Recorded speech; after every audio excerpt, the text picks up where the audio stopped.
Hey, it's Prerak. Today we're learning how to remove the steering wheel of a Polo or Vento. Now I'm removing my steering wheel because I'm upgrading my steering wheel to this wheel which has paddle shifters in it. And these are the parts you'll need. You'll need a specific spline bit to undo the screw which holds the steering wheel in place. I recommend buying a set as it comes with the socket and a few other sizes of spline bits which can be used throughout your vehicle. The spline bit you'll need to remove the steering wheel screw is an M12 spline bit.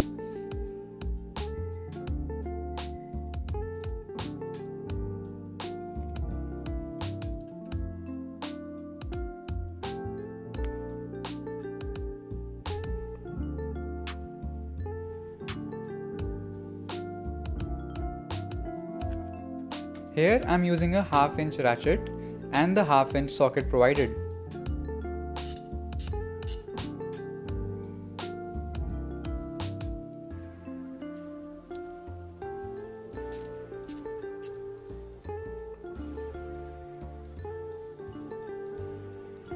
And this extension as well. I'll explain its purpose later on in the video.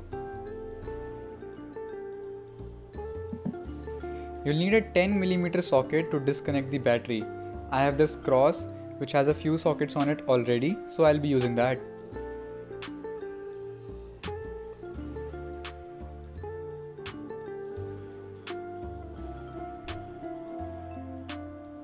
Also, you'll need a fairly long shaft, but it has to be thin. I'll explain its purpose as well later on in the video. Now let's begin with disconnecting the battery. You always want to disconnect the negative end of the battery, so even if it touches the bare metal, it'll be just touching ground and cause no harm. Before you disconnect the battery, unlock your car as the central locking will stop functioning once you disconnect it. After removing the battery, wait for at least 10 to 15 minutes for the capacitors of the airbag to discharge completely.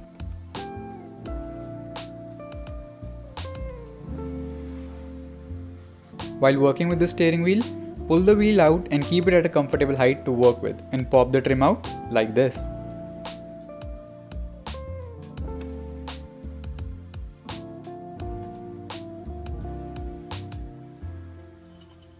I like to put a rag between the trim and gauge cluster so I don't scratch it, and also it stays in place and out of the way.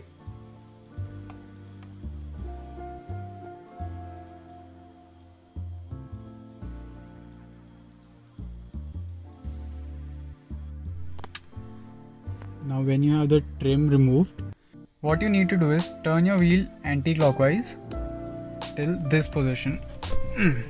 Till this position. I hope you can see it. Now why is it specifically in this position?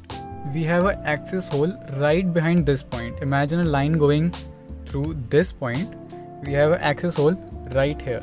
I will show this to you in my steering wheel that I'm about to put in. You can see the access hole in the steering wheel that I'm about to put in. And if I rotate it to the point where the wheel is right now, which is at close to this point, right? Exactly at this point.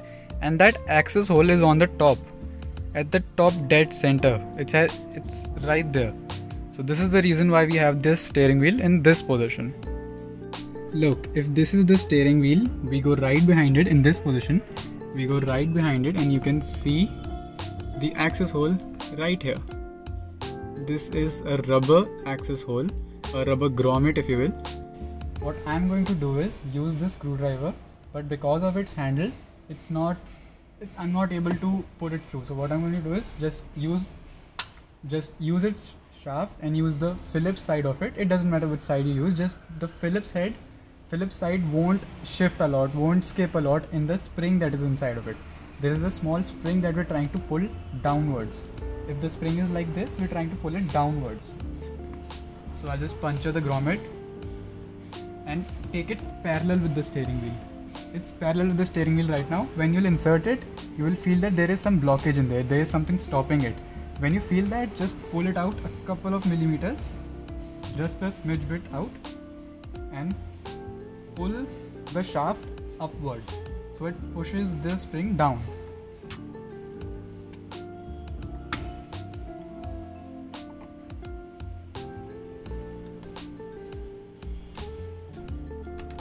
As you can see, half of my airbag is now out. What needs to be done now is I have to repeat this step on the other side. I will steer the steering wheel to the other side and repeat this step.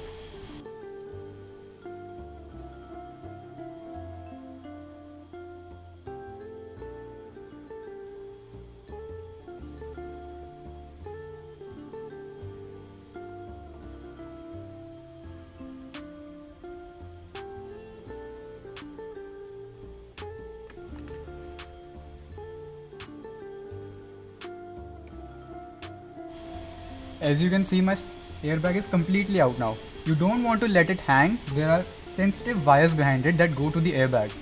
We need to undo the wires carefully. So what I'll do now, I'll steer the steering wheel upright and undo the clips that go for the airbag. You need to be really careful with these. These airbags are no joke. I'm highly terrified while doing this. I've done it a couple of times now, but it scares me.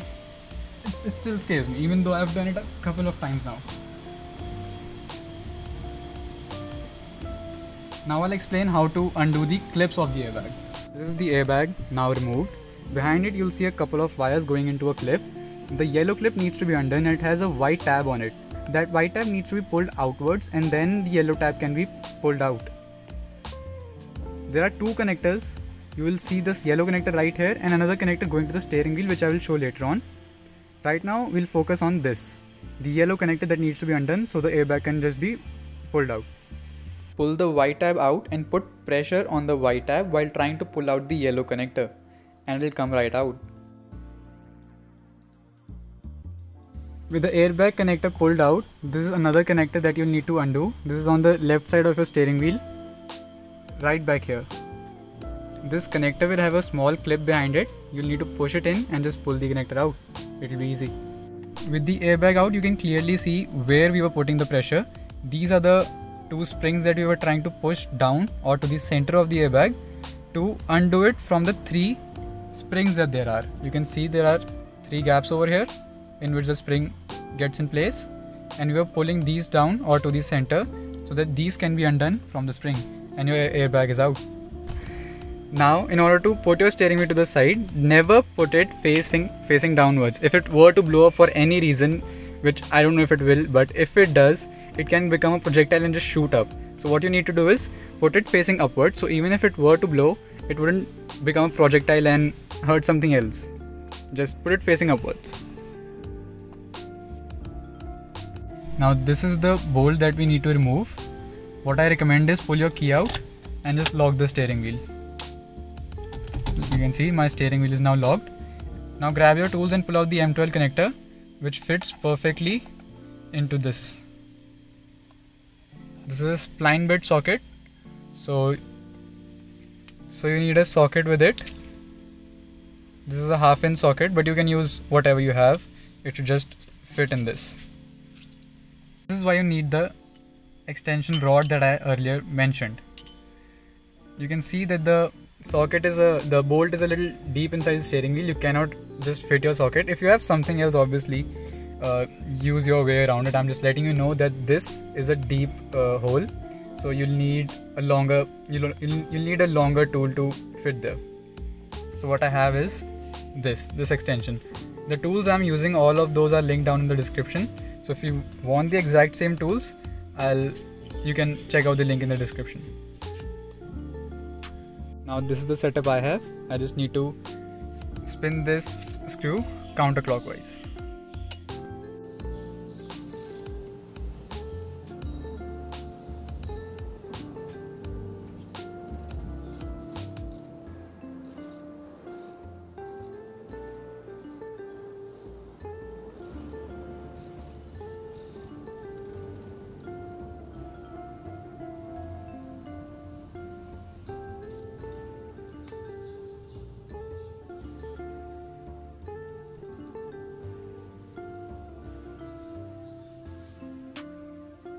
Take a picture of this area in this instance and try to match the line and dot as close as you can when you put in the new wheel.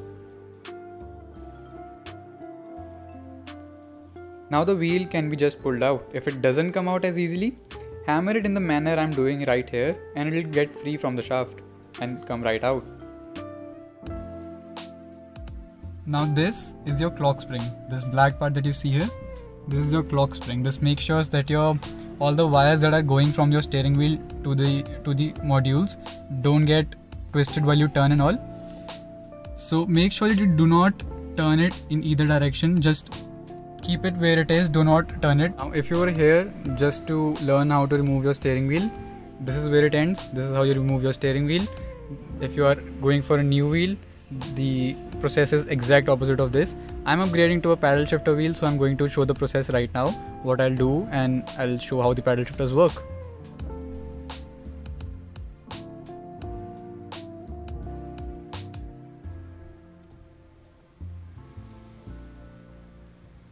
Now thing with these bolts is that they have Loctite on them. These can be torqued to up to 5 times. Now if you have removed this for the first time and you're torquing it again, you don't have to worry about it. Just note that you cannot torque these for more than 5 times. It's not safe. And this is not my 5th time yet. I will reuse it. It still has Loctite on it, though it's not so durable now, but I'll still reuse it. So just note that if this bolt is being torqued for the 5th time, it's not safe. Change the bolt at that time. What the dealership does is each time they open the dashboard, they have to remove the steering wheel, and they surely change this bolt every time. Now the last time my car went for service, it had a thing inside of the dashboard, so the wheel was removed and this is a new screw. So I don't have to worry too much about it.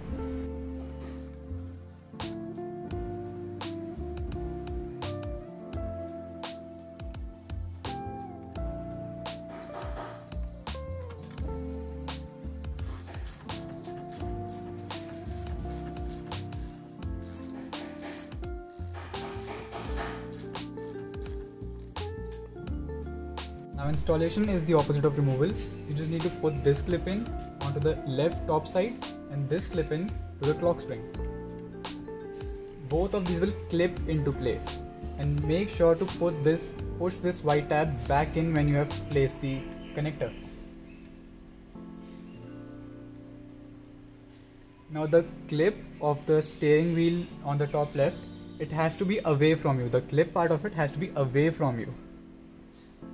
And make sure to put them straight in. You do not want to bend these pins. It will click into place, and even the airbag one will click into place.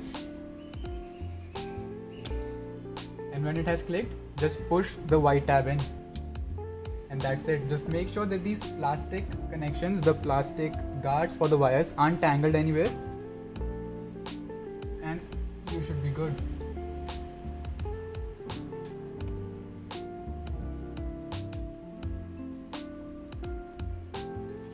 Now just put the airbag in its place, rest it, and just push it into place. It will clip right into those springs.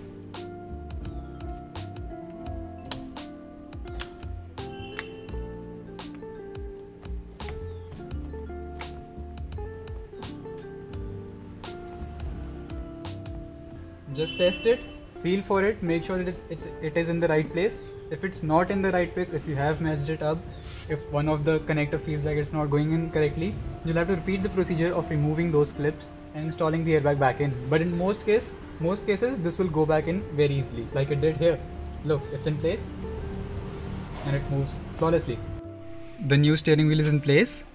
I will put the trim back in and test it out. Look at the paddle shifters.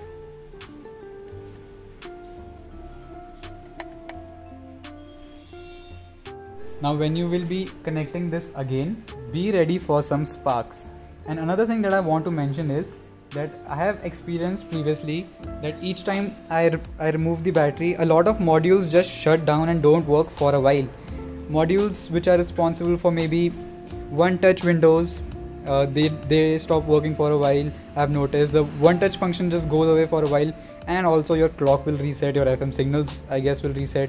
So just have that in mind, and don't think that you have messed up your car by removing the battery. Maybe your modules don't work for a while, but they will get back to it. Now if while putting the battery back in, the airbag did not blow, you did a good job. Amazing. I'm still terrified that it might blow.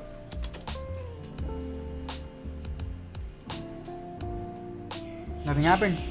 It's all good.